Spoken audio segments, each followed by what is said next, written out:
Hello everyone and welcome to Andrea Davis Cancer Coaching. Just want to say before we get started, does anyone else have funky pandemic hair? I got to figure this one out.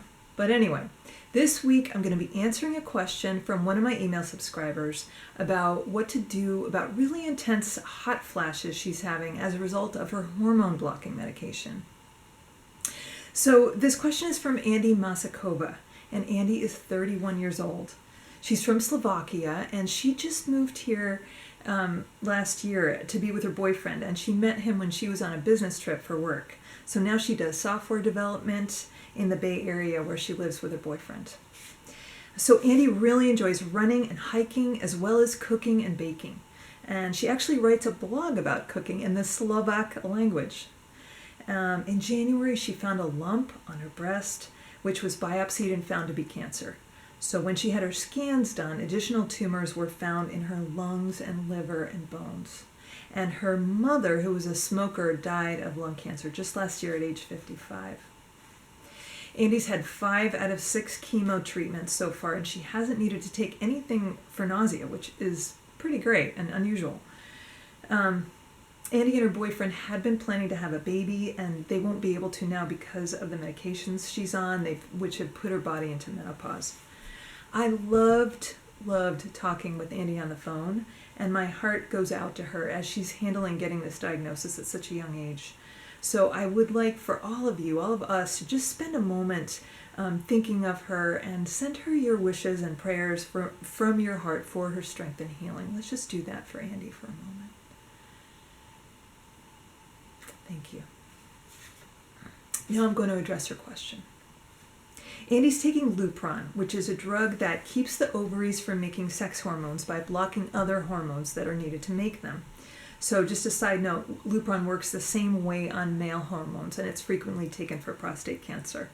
Zoladex and Trelstar, by the way, were in the same class of drugs as Lupron and work about the same way.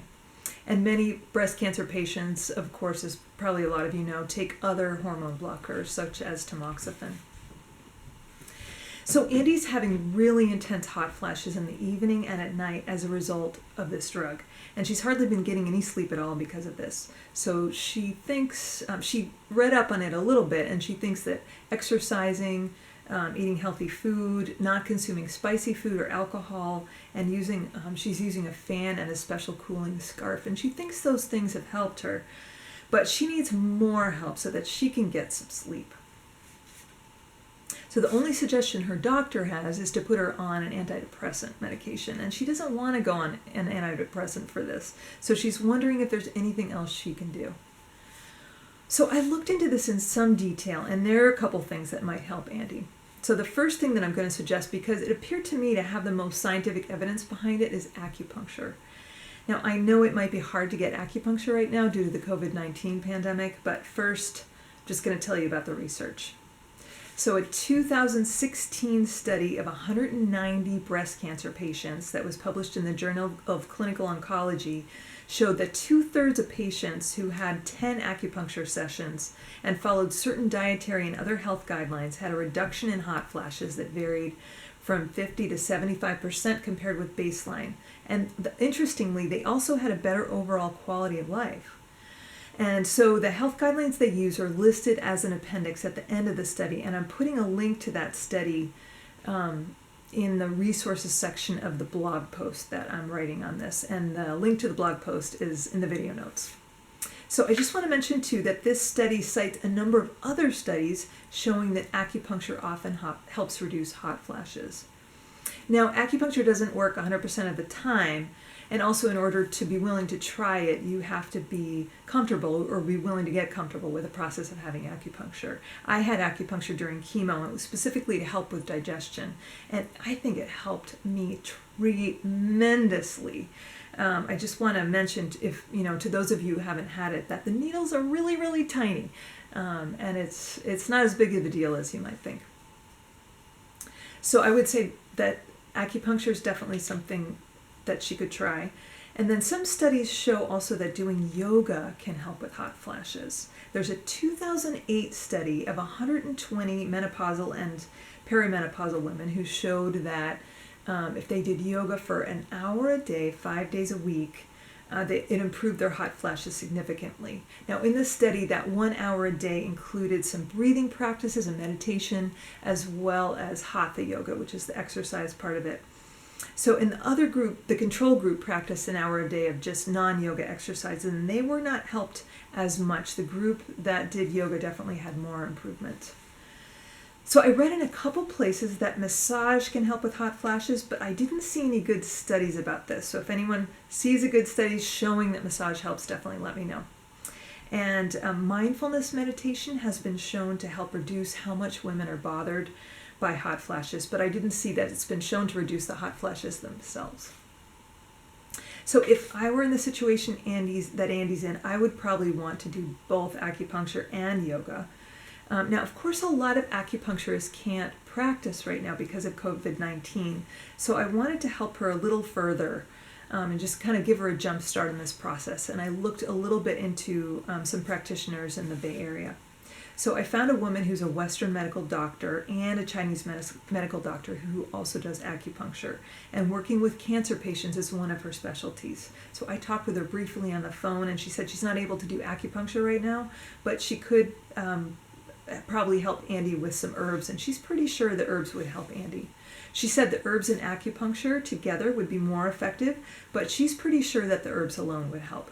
This woman has over 50 years of experience, and if I were Andy, that's who I'd want to see. So as long as they can understand each other's accents. So this woman has a really strong Chinese accent, Andy has a really strong Slovakian accent, so it's going to be interesting when the two of them do talk.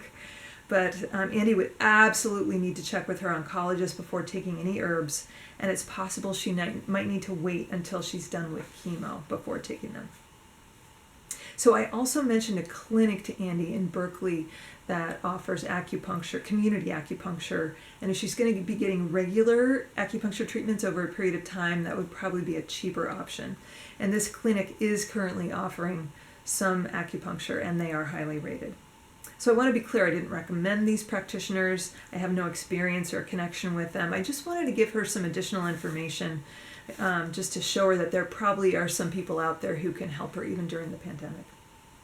So to recap, 2 things that have been shown to help with hot flashes from hormone blocking medication: acupuncture, and in the study that I looked at, it was 10 treatments, and yoga. And in the study that I looked at, it was 1 hour a day, 5 days a week. It was hatha yoga, which is the physical yoga practices, and also some breathing practices and meditation.